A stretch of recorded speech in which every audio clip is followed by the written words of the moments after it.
xisbiga ODM ayaa si dardar leh u doonaya inuu hanto kuraasta aqalka baarlamaanka waxayna madaxda ugu sarreysa shacabka ka codsanayaan in la soo doorto xildhibaanada ku tartamaya xisbiga ODM.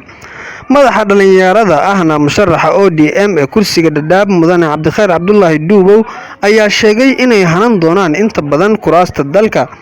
Raila oo ah madaxa ODM una tartamaya kursiga madaxtinimo ee dalka ayaa horay u shaaciyay in la soo doorto Mudane Cabdikhayr Cabdullaahi Duubow iyo dhammaan dadka ku tartamaya xisbiga ODM.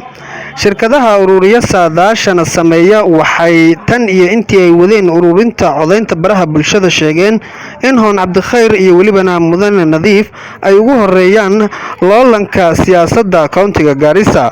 Hoon Cabdikhayr Cabdullaahi Duubow ayaa ugu baaqay bulshada reer Dadaab in la soo doorto isagoo sheegay in weli Faarax Macalin uu yahay mucaaradka dalka isla markaasina dadka reer Dadaab aysan weli sii ahaani karin mucaarad.